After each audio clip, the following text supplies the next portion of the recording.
ये धान अभी छोटा है, ये भी देखो लाइन का है। तो ये कितनी दूरी पे? वही 11 इंच पे ही? हाँ जी। अच्छा, ये कौन सा बीज है? वही है 1509। 1509। आपके यहाँ ज़्यादातर 1509 ही लगाते हैं ना? हाँ जी। अच्छा, ये तो कुछ अभी, ये कब लगाया था वैसे आपने? लेट है ये तो। ये उससे लेट है जी, 1 महीना लेट था उससे। कौन सी तारीख का अंदाजा? जुलाई का, जून का? ये नहीं, जुलाई में है जी। जुलाई का है। हाँ जी। तो जैसे पछेता है, कोई पैदावार पर असर नहीं पड़ने का? नहीं, लगभग बढ़िया निकल जाएगी ये भी, गाँव में आली है भी। जगह में। अच्छा, एक बात और बताओ इसे कैसे गांव की लेबर से कटवाते हो या बिहारी आते हैं? नहीं, गाँव की लेबर है जी। कटाई झड़ाई ठेका हाँ। देते हो या वैसे मजदूरी पे? ठेके पर भी, मजदूरी पर भी, जैसे भी मिलते हैं। अच्छा अच्छा। मैंने भी एक बार धान लगाई थी 75, जो हमारी अगेती थी, जी। वो तो उसमें बीमारी ज़्यादा आई। और उस अगेती जब वो पकी, अक्टूबर में 4 दिन पड़ी बारिश, अक्टूबर नवंबर में वो गई ढह। हाँ जी। और जो 75 थी 15 जुलाई की, हाँ जी। उसमें कम लागत लगी, वो बहुत बढ़िया रही। हाँ, ऐसा भी हो जाए। ये मेरा तजुर्बा है। हाँ, ये सही कह रहे हैं। धान 75 बाजी बार अच्छी निकल जाए ना, तो अच्छी गिरती निकल वो। जाएगी। और ये मीडियम है, ज़्यादा 75 भी नहीं है जी। अच्छा, ये कौन सी तारीख की होगी? ये होगी लगभग 20 तारीख के आसपास। 20 तारीख, 20 जुलाई। हाँ जी। किसान भाई, ये देखिए एक लाइन की है और इसमें सिंगल लाइन है जी। सिंगल लाइन है, लेकिन वो तो गैप कर दिया लेबर ने हाँ अपना जी, आप ही। हाँ।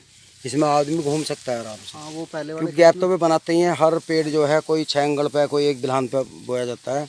पर ये सीधी लाइन से एक बेनिफिट है, इसमें चलने का आराम है। हाँ जी। आपको खाद डालना हो, कोई जैसे पेड़ बड़ा आ जाए, जब दूसरी वैरायटी उसे निकालनी हो, तो चलने में बड़ा आराम रहता है। हाँ जी।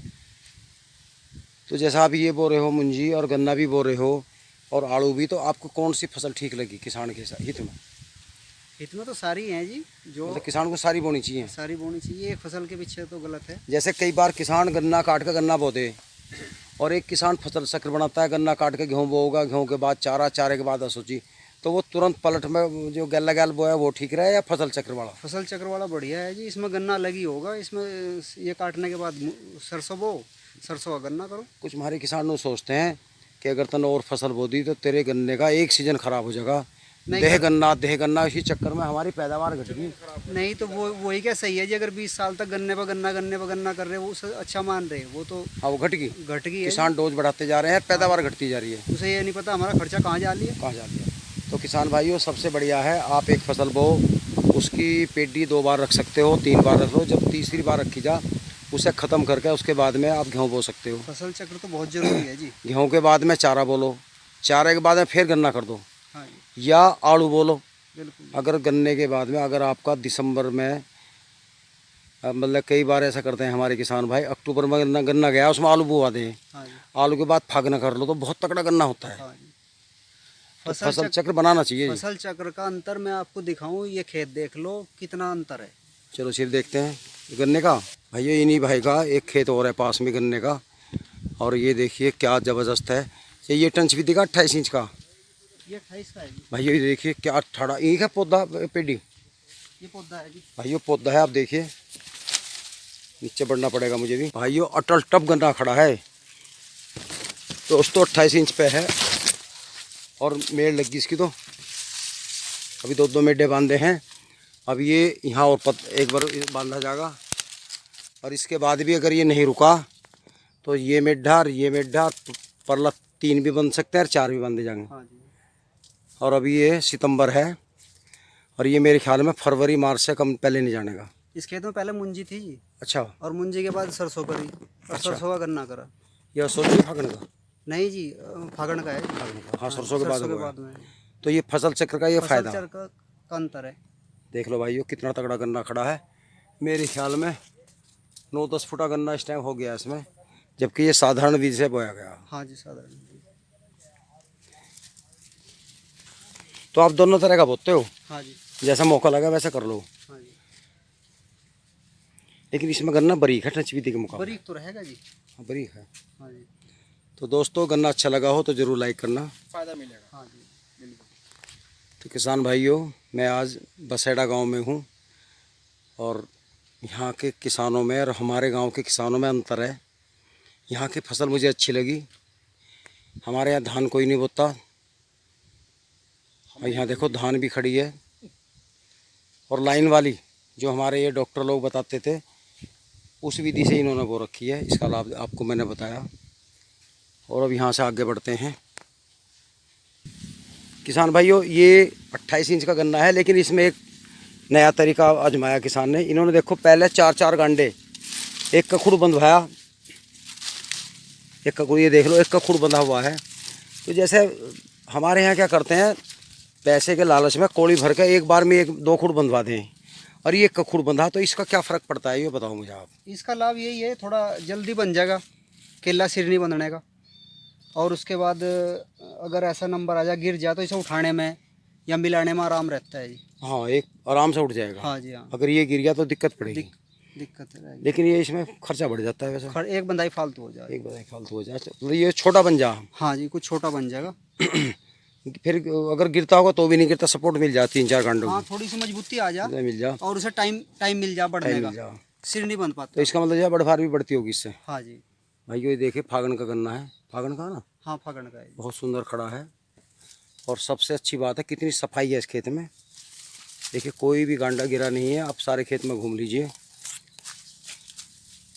जंगली सुअर, लील गाय, हंडेरू, डंगर कोई नहीं दिखाई बड़े रुकेगा इसमें, क्योंकि ये पशु और जंगली जानवर वहाँ छुपते हैं जहाँ दड़ा होता है बिल्कुल। हाँ जी। और ऐसी अच्छी बंधी में डरता है वो, क्योंकि जब आदमी खूड़ में जाता है ना तो उसे आर पार चमकता है, तो वो अपने आप को सेफ नहीं समझता, इसलिए वो भाग जाता है। तो कई फ़ायदे हैं इसी के।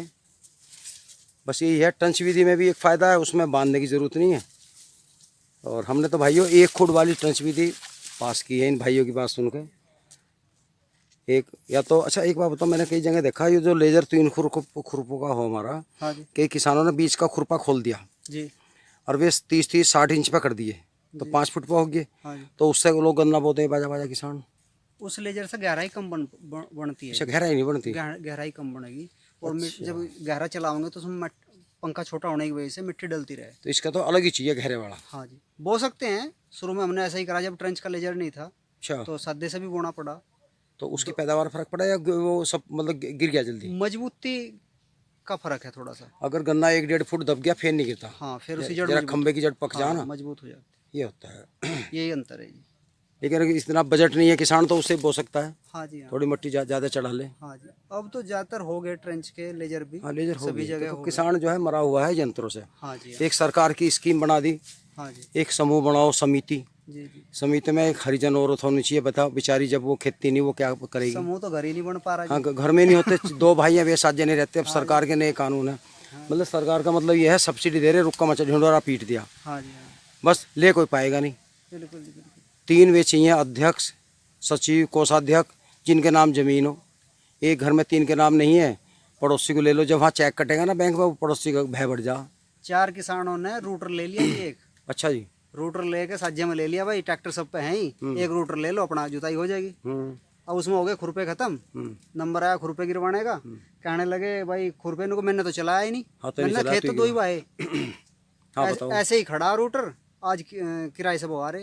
हाँ वही है, तो सरकार को बदलनी चाहिए। सिस्टम ये है। एक मीडियम किसान, मान लिया एक किसान 2 हेक्टेयर का, उसे ट्रैक्टर की ज़रूरत भी है, छोटे ट्रैक्टर की ज़रूरत है, टंच विधि के औजार भी चाहिए, तो वो समूह कहाँ ढूंढेगा।